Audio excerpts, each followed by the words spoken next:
So videos have been a bit weird lately. They've been out and about, coffee and shopping. Why don't today we make this a chance to get back to the things that we love and enjoy, and why don't we take a look at this Paludarium, get a little bit of work done on it, and check out the fire-bellied toads. Coming up after this.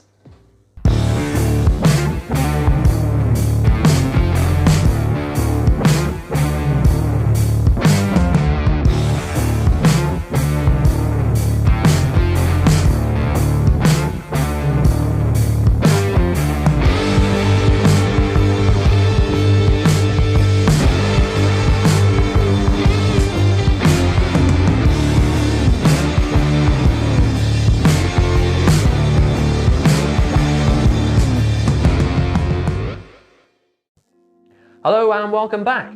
So, like I said in the intro, it's been a lot about this room lately and not even interesting things. Electrics, paints, plastic. So, I know it probably hasn't been the most exciting content for you out recently, and I know that it's been a lot about painting and decorating, big jobs, electrics and things like that. It's almost coming to an end, so I hope you're pleased to know. Now, yesterday I added final layer of plaster where the new plugs have been installed. Now I just need to sand that down today and get it painted. We're not going to make a massive deal with that, but I'll show you what I've got up to. But the main focus of today's video is to try and get back onto the things that I know you love and enjoy. Now I know a lot of you show a lot of love towards this enclosure for the fire-bellied toads, and it probably hasn't had much attention lately. You've been keeping it with water changes, but there's some things we need to tackle. So that's what we're going to be doing today. Now there's a couple of things I want to tackle. So firstly, we're going to do a water change on the fire-bellies as we always do. Now, a lot of the plants, the aquatic plants you might have seen in the background there, they've been dislodged or they just pulled them out. So those need sorting out. There's a couple of plants that need trimming back, and there's some dead spots I need to remove. I'm also going to add a little bit of moss. I still want to continue trying to get the moss growing all over the background, and we'll do that. And then we'll just see how it looks. But there's some algae issues in the waterfall. It's a bit weird that I never thought you'd get algae in such shallow water, but clearly you do. So we'll look to tackle that today. So if that's something you're interested in, don't go anywhere, and let's make a start.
As you may have seen on the last couple of videos, I did mention that if you've feel like you've got something you'd like to show off, or give us some experience, or show us something we haven't seen before, that could be a tank, a new animal, an enclosure, a setup, a technique, advice, I don't know, whatever you feel, then let me know. In the last video, Spirit, one of my subscribers commented and asked me to give him a shout out. Now, I've given him a shout out once before, but I think it's always nice to try and help each other out, no matter what size channels that we are. And if you can go ahead and go and check some other content out, you might learn something new or experience something different and end up following them anyway. So I'll leave a link down in the description for Spirit's channel. He's equally into fish and aquascaping similar to myself, and I know recently he's made a 180 litre aquascape and recently looking to stock it.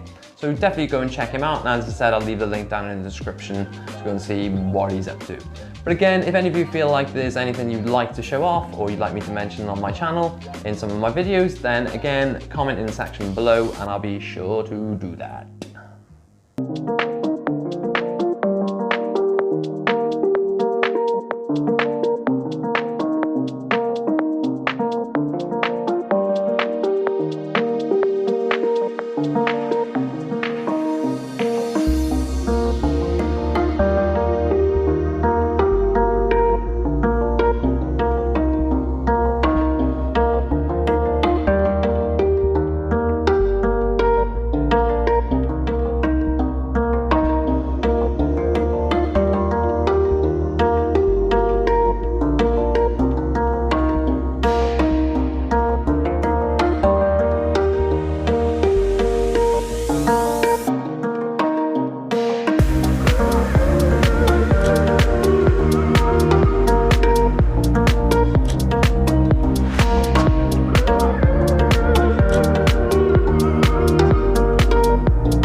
Okay, so we've done a little bit of work on the tank and I think it looks a lot better now. You know, it's one of my favourite enclosures, this Paludarium, and we've had the firebelly toads for probably 6 years, and they come from the old reptile room that we used to have in the old house.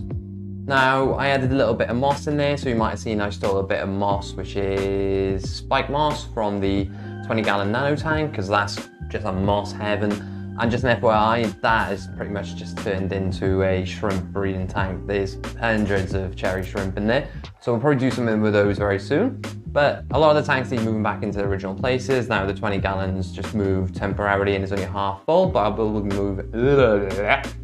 moving that back into the corner, and then we'll look at what the future holds for that tank.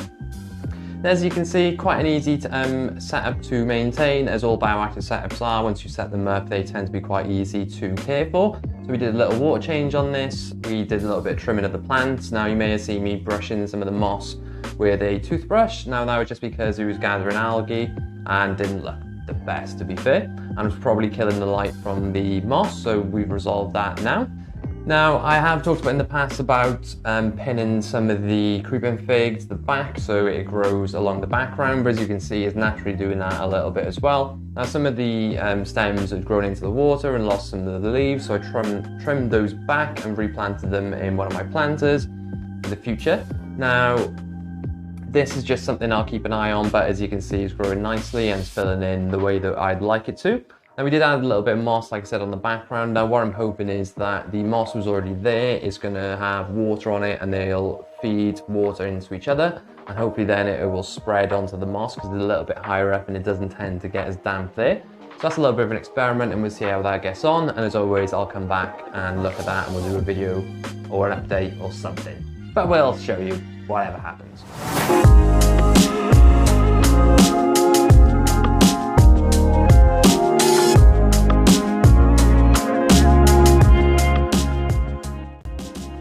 hopefully this is more like the videos you come to expect. I know some of you have missed some of these sort of videos as it's been all about DIY pretty much, but we're almost done in that stage of this room. And like I said in the beginning, I will be looking to get new animals and improve some of the setups we already have. Now the next setup we're going to be working on will be Bert the Panther Comedian setup, and we're going to do a full background with spray foam. Pretty much the way you would have seen me set up a lot of my terrariums. So if you're not yet subscribed to this channel, make sure you hit that subscribe button and that notification bell. But as always, I'll leave a couple of clips at the end so you can see how this is looking and check out the frogs themselves. So make sure you stick through until the end. But if you're a new viewer to the channel, do me a massive favor and hit that subscribe button and that notification bell so you don't miss out on any future videos. And as always, if you're a regular viewer, thanks very much for stopping by. And if you do me a massive favor and hit that like button and just drop me a comment, just show YouTube you're enjoying this sort of content and it allows me to make more videos like these. But I think that's enough of me waffling on for today and enough from the frogs. Make sure you stay tuned, there'll be some clips coming up, but I'll see you next time.